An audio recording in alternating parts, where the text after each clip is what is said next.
Abdullah bin Saba al-Yahudi ini, orang Yahudi ini sampai berhasil membunuh Khalifah Utsman. Kenapa saya katakan penjara suci? Ternyata beberapa orang besar itu dipenjara dulu.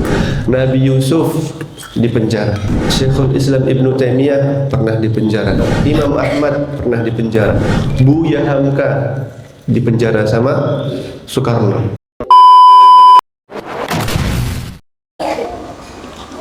Alhamdulillah ala ihsanih wa syukru lahu ala taufiqihi wa amtinanih wa ashhadu an la ilaha illallah wahdahu la syarika lah ta'ziman li sya'nih wa ashhadu anna Muhammadan abduhu wa rasuluhu ad-da'i ila ridwanih. Salawatullahi wa salamuhu alaihi wa ala alihi wa ashabihi wa atba'ihi wa khurlanihi. Alhamdulillah, syukur, terima kasih, rasa cinta kita haturkan kepada Allah Subhanahu wa ta'ala atas limpahan nikmat. Yang pertama, kita dilahirkan dari seorang muslim. Yang kedua, Allah beri kesehatan. Yang ketiga, Allah beri kita semangat untuk belajar pada pagi hari ini. Adik-adik perlu bersyukur berada di penjara suci. Berapa banyak pemuda pada pagi hari ini yang masih apa? Masih tidur.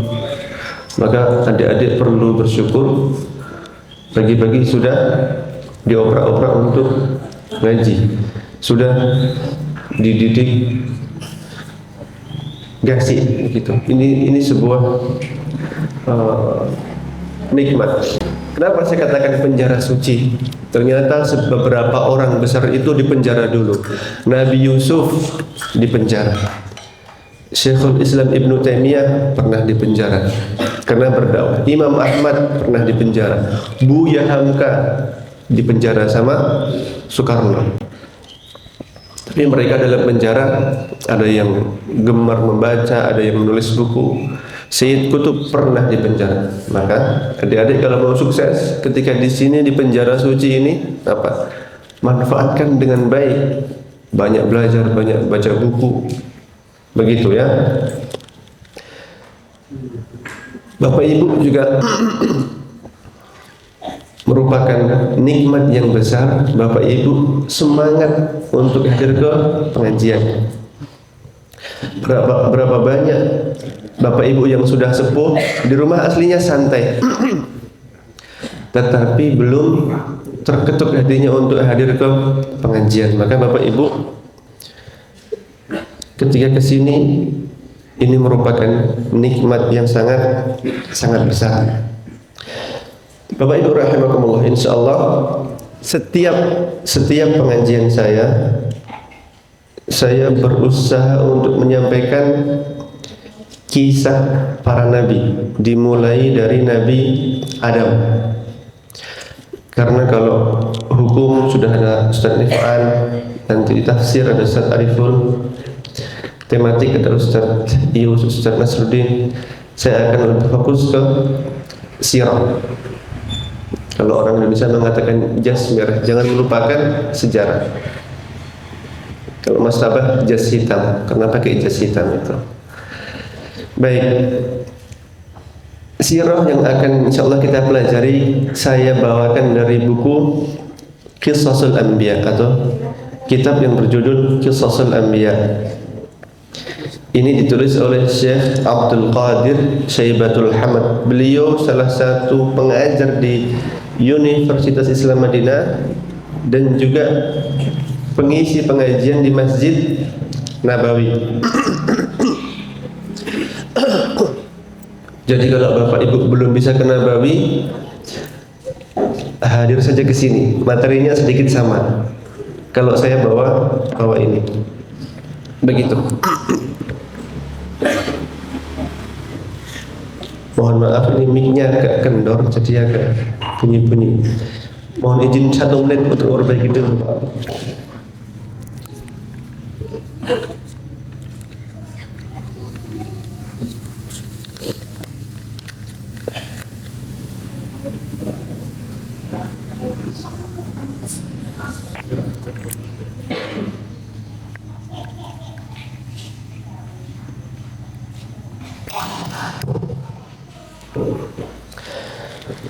Baik, alhamdulillah kita mulai. Bapak Ibu rahimakumullah, Al-Quran secara garis besar itu terbagi menjadi 3. Ayat-ayat tentang akidah, tauhid, kemudian tentang syariah atau hukum, kemudian tentang kisah. Nah, Al-Quran sangat memperhatikan kisah. Bahkan banyak, ada beberapa surat itu yang full isinya kisah. Bahkan namanya sampai disebutkan dengan nama nabi yang dikisahkan, seperti Nabi Musa. Kenapa kok Allah menyebutkan kisah dalam Al-Quran? Allah berfirman dalam surah Hud, wa kullan naqussu 'alaika min anba'ir rusuli ma nuthabbitu bihi fu'adak wa ja'aka fi hadhihi al-haqq wa mau'izatu wa dzikra lil mu'minin. Dan kami kisahkan semuanya kepada kalian dari berita-berita para rasul, supaya apa? Nuthabbitu bihi fu'adak, dengan kisah-kisah itu kami kuatkan hatimu. Ini ayat ini pertama ditujukan untuk Rasulullah yang pertama kali. Kemudian setelah beliau baru ke umatnya. Kenapa? Rasulullah ketika berdakwah itu mendapatkan ujian, cacian.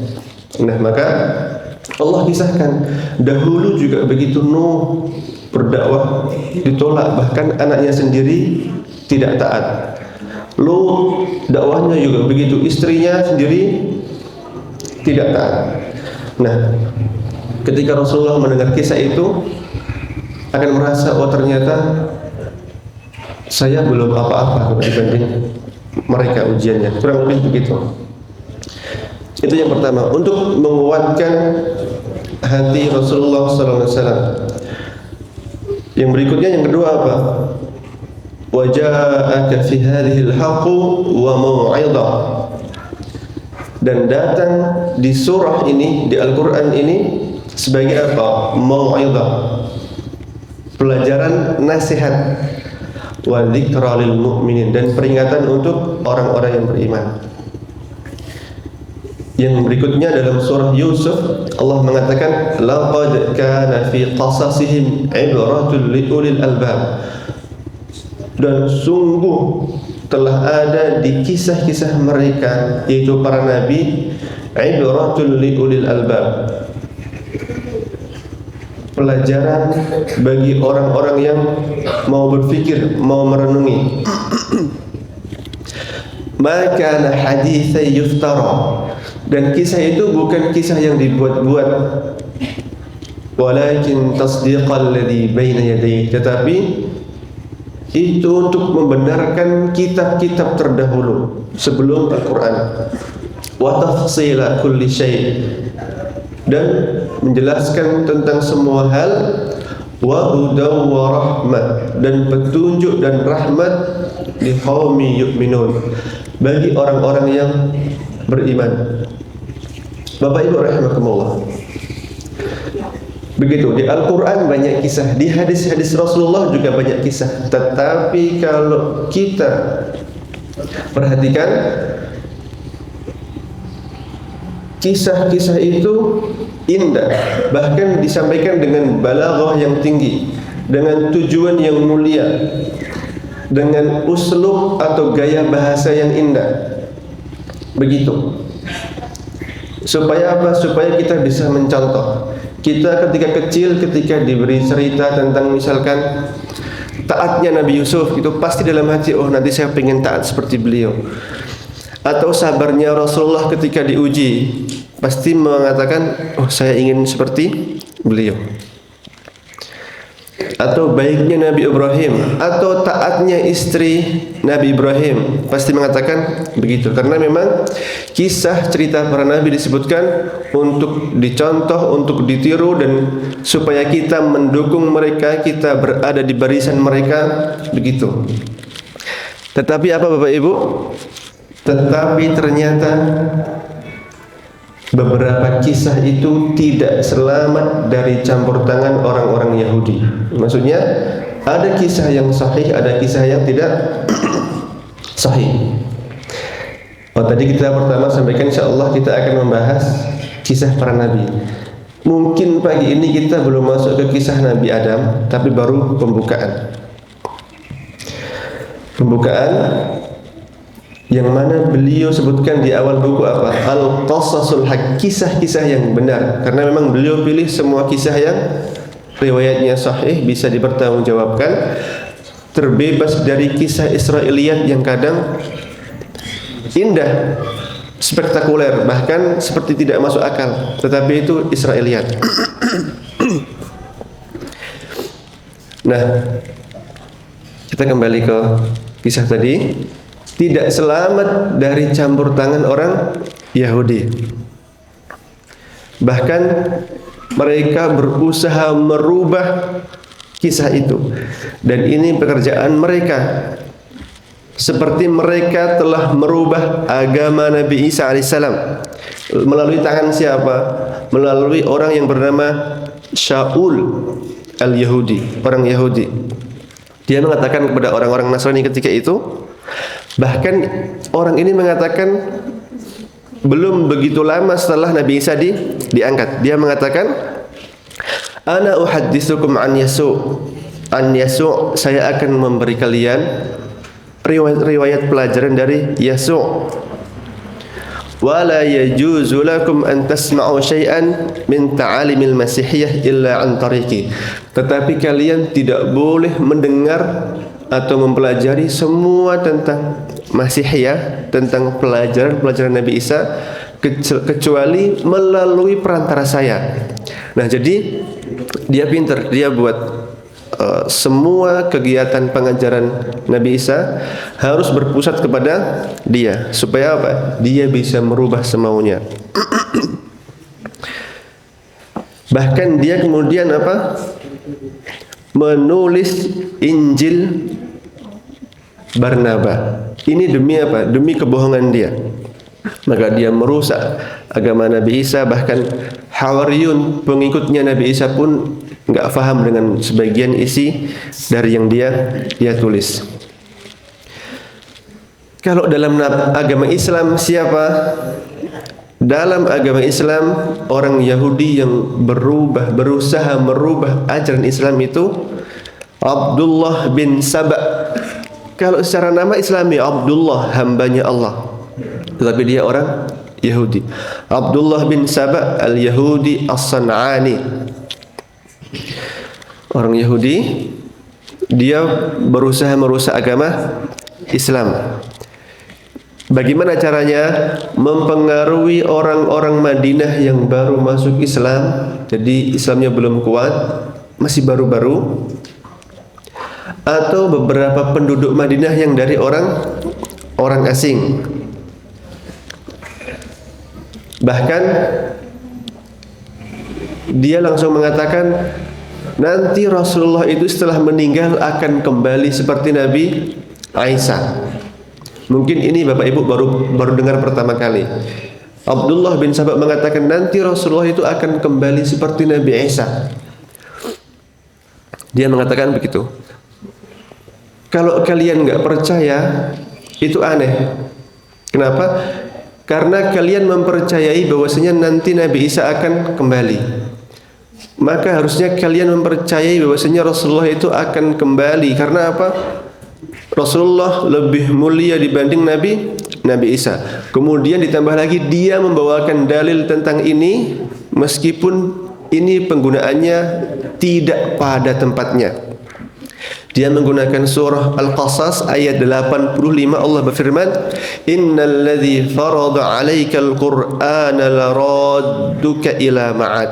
Sesungguhnya Zat yang mewajibkanmu untuk melaksanakan hukum-hukum Al-Quran, untuk menjalankan ajaran-ajaran Al-Quran, laradduka ila ma'ad, itu sangat mampu akan mengembalikanmu kepada kehidupan lagi. Itu ayat yang dia bawa. Padahal tafsirnya laradduka ila ma'ad itu apa? Kembali kepada hari kiamat. Itu yang pertama. Dia mempengaruhi para sahabat yang masih baru-baru ketika itu. Kemudian dia masih berulah lagi. Dia sampai akhirnya berhasil membunuh khalifah yang ketiga. Siapa khalifah yang ketiga, adik-adik? Siapa? Ya, Khalifah Utsman. Yang pertama kan Abu Bakar, Umar, Utsman dan Ali. Abdullah bin Saba al-Yahudi ini, orang Yahudi ini sampai berhasil membunuh Khalifah Utsman. Kemudian masih lagi dia mengajari kepada murid-murid dia bahwasanya Ali, sahabat Ali itu Tuhan langit dan bumi. Dia mengajarkan begitu. Bahkan dia memerintah murid-muridnya untuk berdiri di Masjid Kufah, dan apabila nanti Ali datang dan mereka melihat Ali, agar para murid itu mengatakan anta huwa. Kalau yang paham bahasa Arab akan tahu, anta itu kamu, huwa dia. Anta huwa. Ini ajaran Abdullah bin Saba al-Yahudi. Kemudian dia berkata lagi, idza sa'alakum Aliyun wa qala lakum man huwa, apabila Ali bertanya kepadamu man huwa, siapa dia, faqulu lahu antallah, maka katakanlah kepadanya engkau adalah Allah. Nah, ketika muridnya Ali ini, muridnya Abdullah bin Saba ini melakukan ajarannya ini, maka sahabat Ali marah dan memerintah mereka untuk disiksa di dekat masjid itu dengan 2 lubang, dan lubang itu diisi dengan api, dan mereka dimasukkan ke dalam api tersebut. Maka ketika para sahabat, teman-temannya sahabat Ali dan kaum muslimin ketika itu melakukan itu, mereka tambah yakin kalau Ali itu Allah. Kenapa? Mereka mengatakan aiqanna annaka Allah, kami yakin bahwasanya engkau Allah.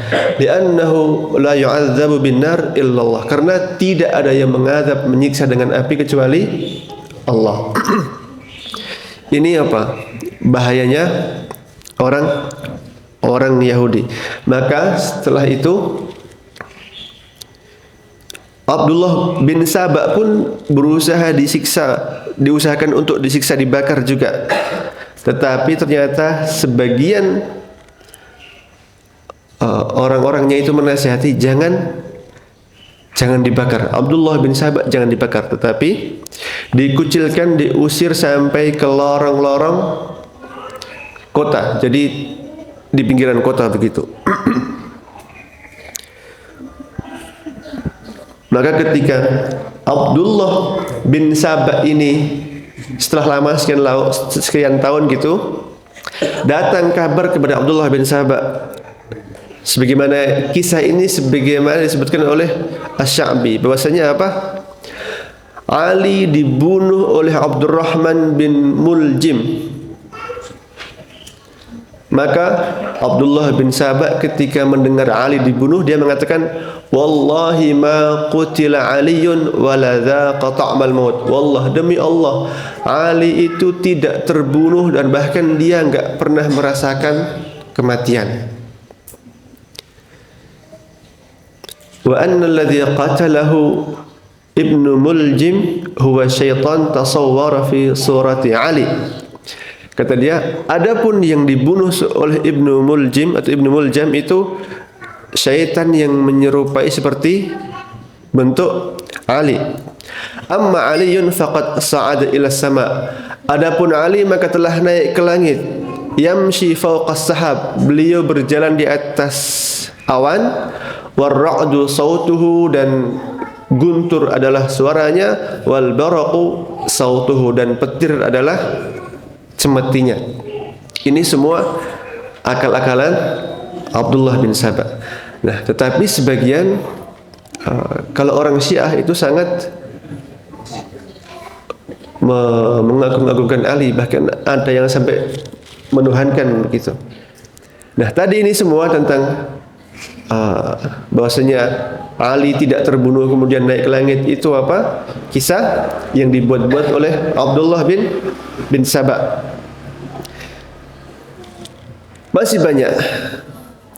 Beliau mengatakan, alhamdulillah kami bisa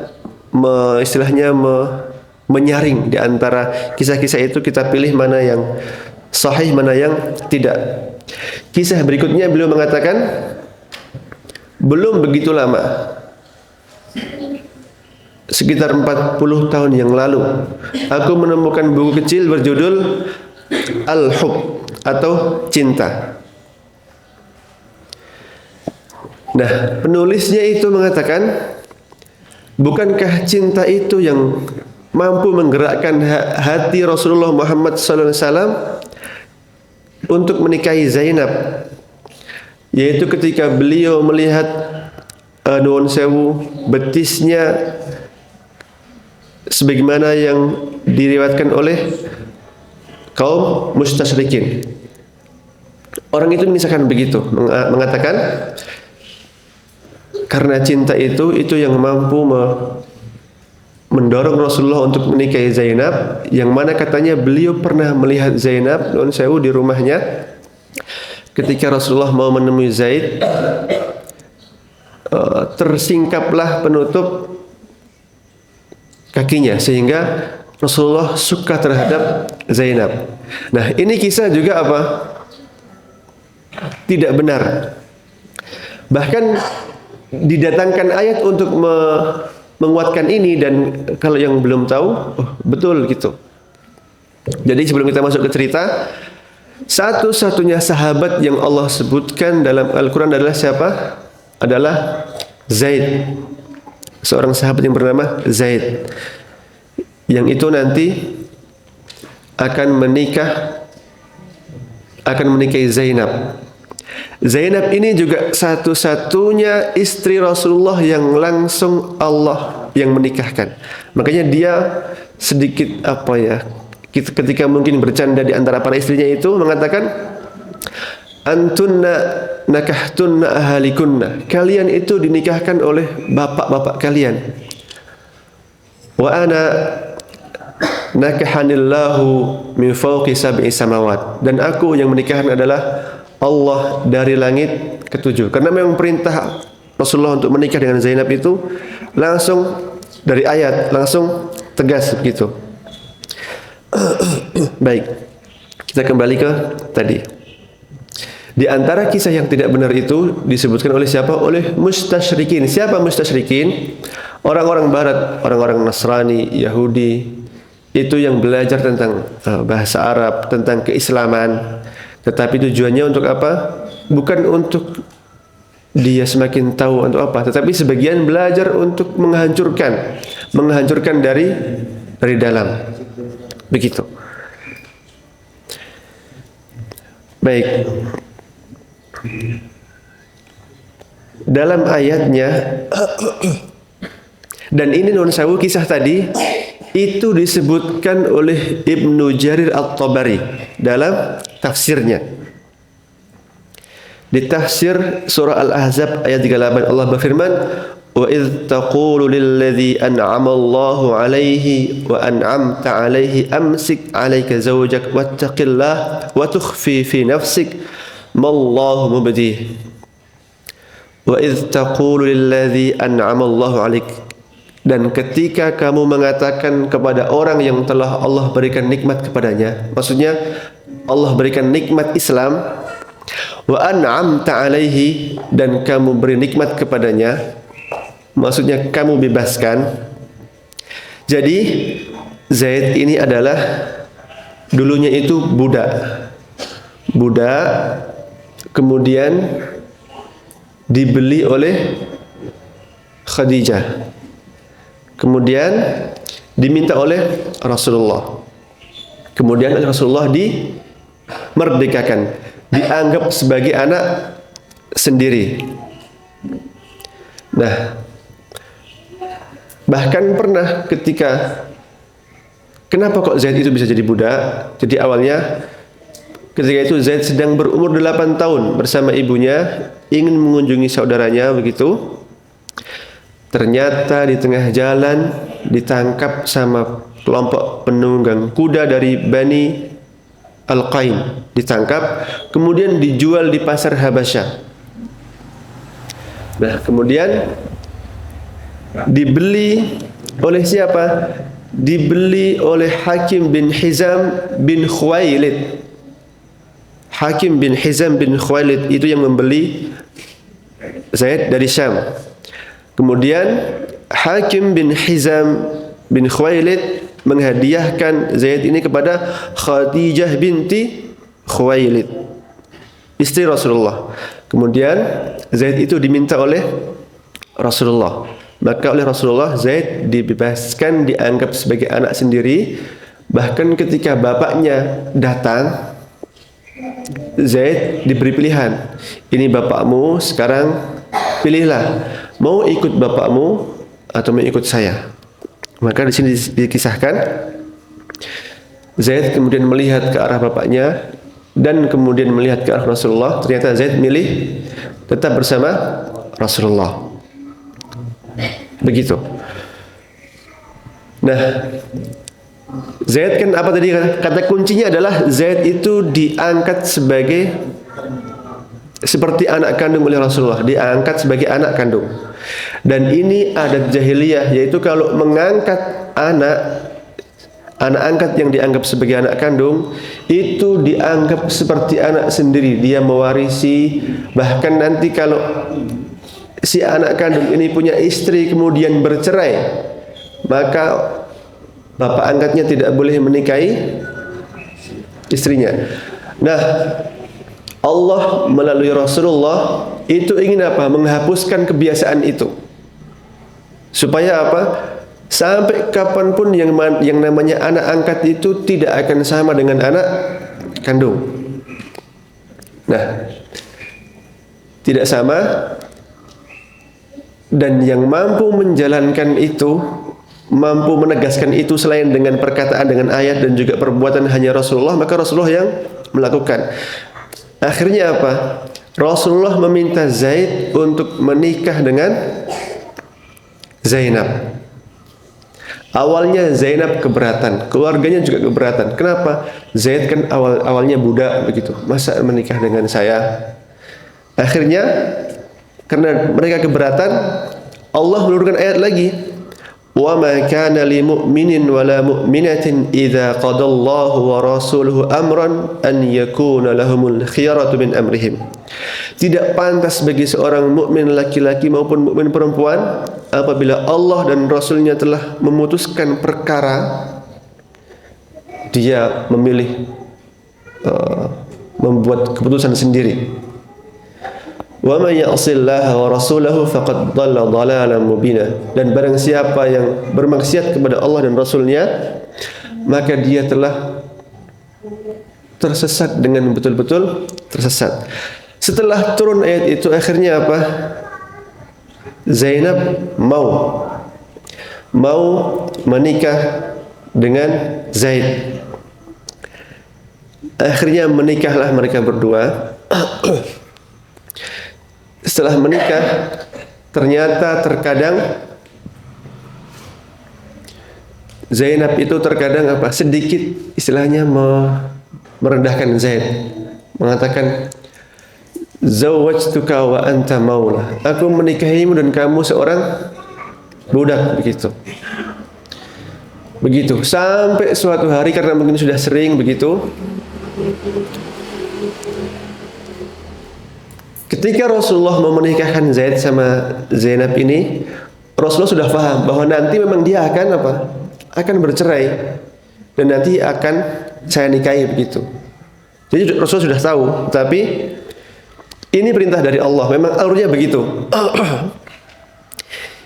Saya sebutkan alur yang benar dulu. Nanti yang tafsir Ibnu Jarir itu beda jauh. Kita kembali.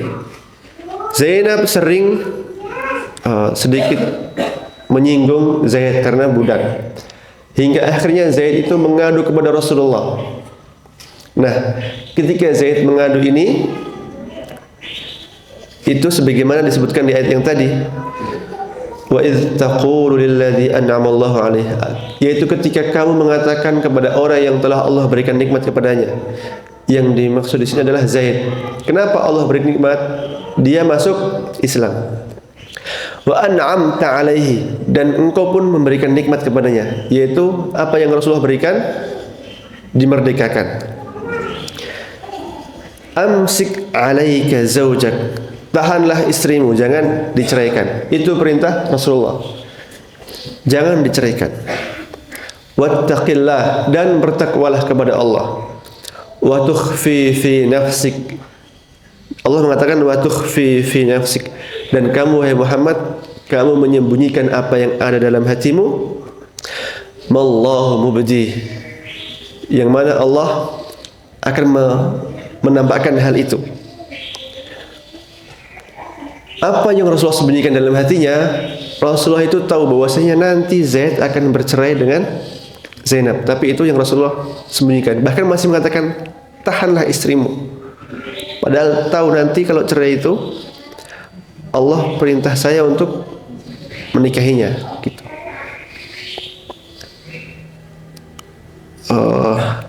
Begitu masih Rasulullah untuk perintahkan untuk tahan. Amsik zaujak, tahanlah istrimu, jangan diceraikan. Wattaqillah, dan bertakwalah kepada Allah. Begitu. Nah, ternyata apa? Zaid tidak kuat dan betul-betul berpisah. Nah, setelah berpisah ini baru Allah nikahkan Zainab dengan Rasulullah. Kalau di tafsir At-Tabari, apa yang disebutkan? Wa tukhfi fi nafsik, dan kamu sembunyikan dalam hatimu, itu ditafsirkan dengan apa? Rasa cinta. Karena apa? Pernah melihat ketika tersingkap betisnya di rumahnya. Nah, kisah ini tidak benar. Maka tafsiran yang benar itu adalah yang tadi, wa tukhfi fi nafsik, bahwasanya Nabi itu sudah faham ini memang alur yang Allah berikan, dan Nabi sudah tahu nanti itu bakal cerai. Tetapi sebagai seorang Nabi kan nggak mungkin langsung mengatakan, kalau begitu udah lepaskan. Nggak begitu. Ini juga pelajaran bagi kita semua. Kalau ada yang datang kemudian curhat tentang keluarganya gini, sampai dia mengatakan gimana, apakah saya tahan atau lepas? Hendaklah menasihatkan untuk apa? Untuk ditahan. Jangan sampai kita menjadi sebab bercerainya sebuah keluarga. Kenapa? Syaitan itu gembira kalau ada keluarga yang bercerai. Maka apapun keadaannya, usahakan untuk menahan. Kalau masih bisa perbaiki, gitu. Kan Rasulullah begitu. Amsik zaujak, tahanlah istrimu, pegang, jangan lepaskan. Wattaqillah, dan bertakwalah kepada Allah. Kalau sudah diberi pesan kok begitu, kok nanti dia menceraikan, itu sudah terserah dia, begitu.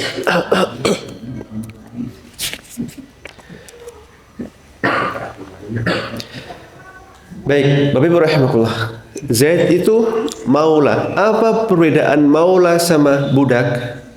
Kalau maula itu bisa disebutkan untuk budak, bisa juga disebutkan untuk sang pemilik budak. Bahkan Allah kita sebut maula juga. Contohnya apa? Dzalika bi anna Allaha maula alladziina amanu wa annal kafirina la maula lahum. Atau di surah Al-Baqarah yang sering kita baca gimana?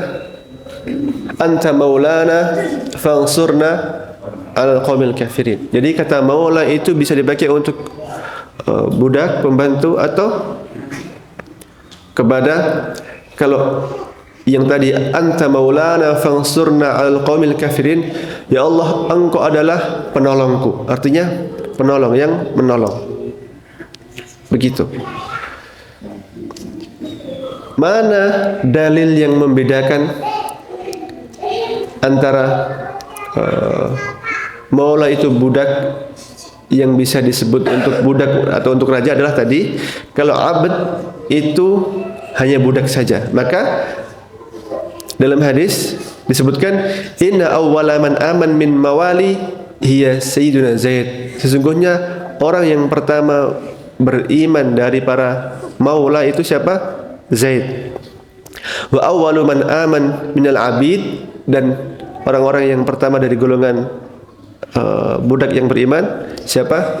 Bilal. Begitu. Kita lanjutkan kisahnya. Zaid sama Zainab sudah bercerai. Maka apa? Allah berfirman, "Falamma qada Zaidun minha watara." Maka ketika Zaid telah menceraikan istrinya, telah terputus keperluannya, sudah enggak ada keperluan lagi sama istrinya, zawwajnakaha, kami nikahkan kamu dengannya, likai la yakuna 'alal mu'minina haraj, supaya orang-orang beriman itu tidak merasa keberatan ataupun canggung, fi azwaji ad'iyaihim, tentang siapa? Tentang istri-istri anak angkatnya. Jadi maksudnya itu untuk menghapus kebiasaan bahwasanya anak angkat kalau menikah itu nanti kalau cerai istrinya betul-betul tidak boleh dinikahi, atau bahkan anak angkatnya mewarisinya, itu dihapus supaya orang-orang mukmin itu nanti kalau punya anak angkat kemudian istrinya bercerai dengan anak angkatnya, kalau dia mau menikahi boleh gitu. Likai la yakuna 'alal mu'minina haraj, supaya orang-orang beriman itu tidak merasa canggung, fi azwaji ad'iyaihim, tentang istri-istri anak angkatnya, idza qadaw minhunna watar, apabila mereka semua itu telah menceraikan dan habis masa iddahnya. Wa kana amrullahi maf'ula, dan peraturan Allah itu harus dilaksanakan. Begitu. Kenapa kok tadi kisah tadi itu Rasulullah yang harus melakukan? Karena memang yang kuat hanya Rasulullah. Pasti ketika itu banyak yang mengatakan Muhammad menikahi istri anak kandungnya, begitu. Maka tadi di ayat yang pertama wa takhshan nas disebutkan kamu takut kepada manusia. Takut kalau disebutkan Muhammad menikahi menikahi istri anak angkatnya. Tetapi apa? Wa kana amrullahi maf'ula, itu peraturan Allah harus dilaksanakan.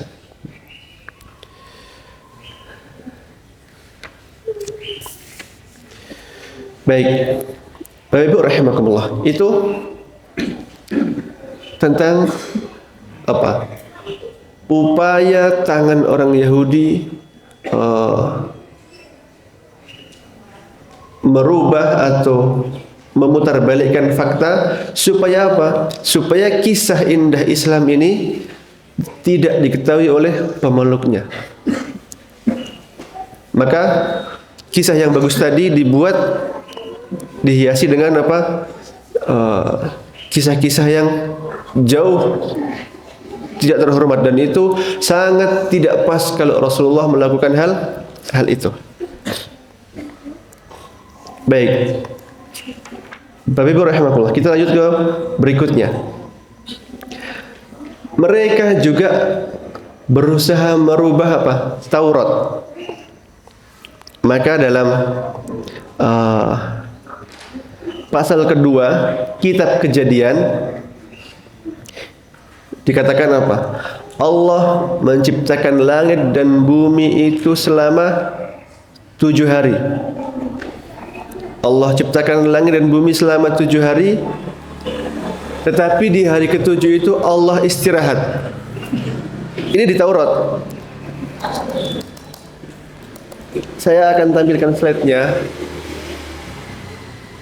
tapi sudah terang. Nggak usah. Nanti Bapak Ibu bisa cek. Karena kita nggak punya Taurat, nggak punya Injil, nggak punya Zabur, bisa buka Google apa? tzI.org. TZ itu apa? Taurat, Zabur, Injil. Jadi web itu kumpulan 3 kitab. Nah, di kitab Taurat pasal 2 kitab Kejadian paragraf pertama disebutkan begitu. Allah itu menciptakan langit dan bumi selama 7 hari, tetapi Allah beristirahat di hari ke-7 karena apa? Capek. Istirahat dan capek. Makanya orang Yahudi menyucikan hari ke-7. Hari ke-7 itu hari apa? Sabtu, bukan hari Ahad. Justru hari Ahad itu hari pertama. Al-Ahad, Al-Itsnin, Al-Tsulatsa, Al-Arbi'a, Al-Khamis, Al-Jum'ah, As-Sabt. Hari ke-7 itu hari Sabtu. Mereka mengatakan begitu. Tetapi apa?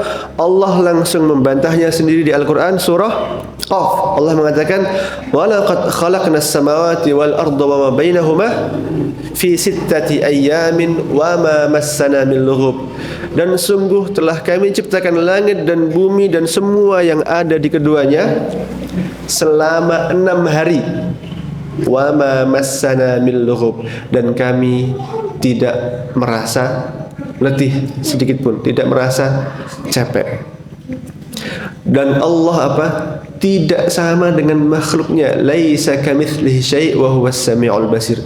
Allah tidak ada yang menyamainya, tetapi Allah Maha mendengar lagi Maha melihat. Kemudian di pasal yang ke-6 masih kitab Kejadian, ayat yang kelima disebutkan bahwasanya Allah melihat keburukan manusia semakin banyak di bumi, dan semua keburukan hati manusia itu apa? Semakin hari semakin banyak. Maka Allah sedih karena telah apa? Menyuruh manusia untuk menjadi khalifah di bumi. Kata-kata Allah sedih ini juga apa? Tidak benar. Allah itu apa? Allah itu maha mengetahui apa yang akan terjadi dan apa yang sudah terjadi. Apa yang akan terjadi sampai kapanpun Allah sudah tahu. Maka kalau disifati sedih, ini Indonesia apa? Dia menghina Allah Subhanahu wa taala. Sekali lagi, Allah tidak sama dengan makhluknya. Allah sudah tahu madza sayakun wa kaifa yakun. Apa yang akan terjadi dan bagaimana terjadinya kalau hal itu terjadi. Dan Allah kalau menghendaki sesuatu, qala lahu kun fayakun. Allah berfirman, jadilah, maka jadilah. Begitu. Yang berikutnya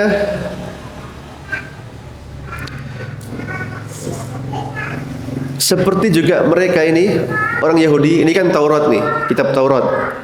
Ini isi kitab Taurat.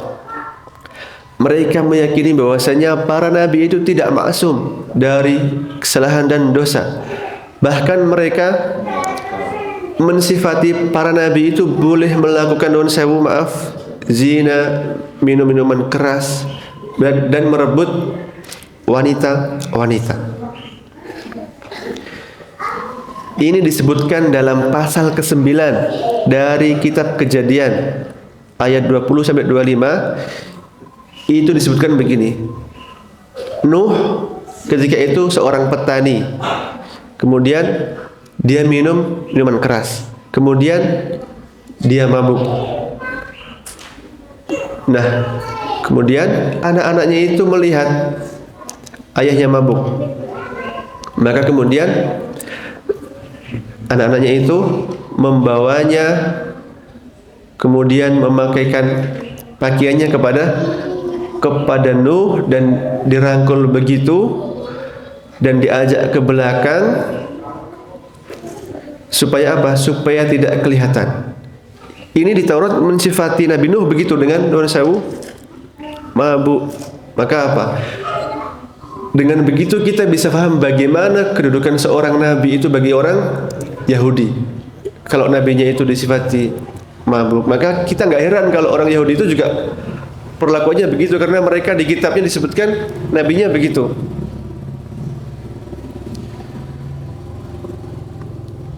Begitu juga mensifati Nabi Lut. Ini dalam pasal ke-19 kitab Kejadian mengatakan Nabi Lut itu berjalan-jalan di atas gunung dan dua putrinya bersamanya. Nabi Lut berjalan-jalan di atas gunung dan dua putrinya bersamanya. Maka kemudian tiba-tiba apa? Putri yang besar itu mengatakan, bapak kita sudah tua renta dan di bumi ini tidak ada seorang pun laki-laki yang nanti akan apa? Menikahi kita seperti sebagaimana penduduk bumi yang lazimnya. Maka ayo kita beri minum bapak kita ini anggur, minuman keras, khamar. Kemudian kita tidurkannya dan kita akan melahirkan darinya keturunan. Nah, betul. Ini kisahnya lanjutnya. Maka anak putri yang pertama itu meminumkan bapaknya khamar pada malam itu. Kemudian setelah bapaknya mabuk, dia masuk dan menidurkan bapaknya. Dan bapaknya itu apa? Nabi Lut walam ya'lam biqtijaiha wala biqiyamiha. Nabi Lut tidak sadar dengan berdirinya putrinya ataupun dengan perginya putrinya. Maka hari besoknya dia mengatakan kepada adiknya yang kecil, aku tadi malam telah menidurkan bapakku. Maka sekarang hendaknya kamu juga memberikan minum khamar kepadanya dan kamu buat tidur dia. Begitu sampai sampai apa? Akhirnya dua Nabi Lut itu apa? Hamil. Dua Nabi Lut itu hamil. Itu Nabi Lut. Yang berikutnya dalam pasal ke-11 dari kitab Samuel. Samuel yang kedua. Kalau di sini disebutkan apa? Samuel yang kedua disebutkan ini tentang Nabi Daud. Kalau tadi kan pertama Nabi Nuh, Nabi Lut, sekarang Nabi Daud.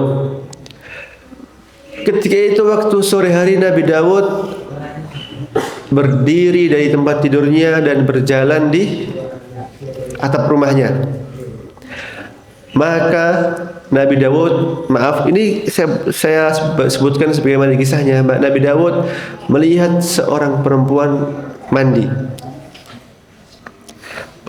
dan perempuan itu cantik. Maka Nabi Daud mengirimkan seseorang untuk apa? Mendatangkan wanita itu. Dan wanita itu ternyata istri seorang yang bernama Uria. Bahkan kalau lengkapnya itu sampai Nabi Daud nanti menugaskan Uria untuk ikut perang dan menyuruhnya untuk diposisikan di yang paling bahaya supaya apa? Terbunuh. Hingga kemudian istrinya diperistri. Nah, ini di kitab apa? Taurat. Maka kita sangat paham bagaimana perbuatan orang Yahudi kalau di kitabnya saja sudah diajari dengan apa?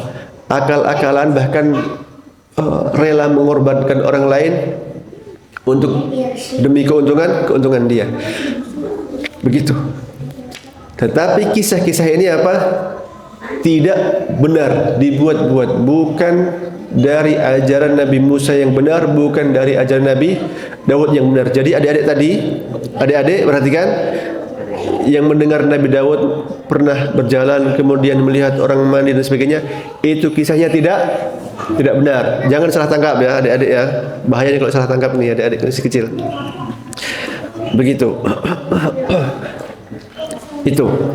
Itu beberapa pekerjaan orang Yahudi.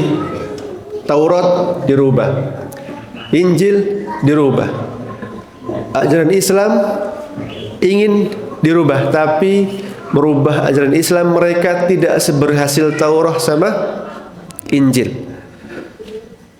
Karena Allah mengatakan Inna nahnu nazzalna dzikra wa inna lahu lahafizun. Sesungguhnya kami yang menurunkan Al-Quran dan kami yang akan menjaganya. Maka apabila Al-Quran Allah jaga, maka insya Allah syariat akan terjaga. Meskipun ada sebagian yang termakan atau masuk ke jebakan mereka seperti orang Syiah begitu. Itu karena apa? Karena kejahilan mereka. Itulah campur tangan orang Yahudi yang ada di kisah para nabi, kisah para rasul. Nah, mulai nanti yang berikutnya, pengajian bersama kami yang berikutnya, insyaallah kita langsung masuk ke kisah Nabi Adam.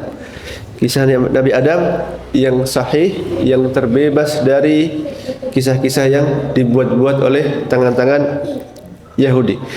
Demikian, semoga yang sedikit ini bermanfaat. Wassallallahu ala nabiyyina Muhammadin walhamdulillahirabbil alamin. Assalamualaikum warahmatullahi wabarakatuh.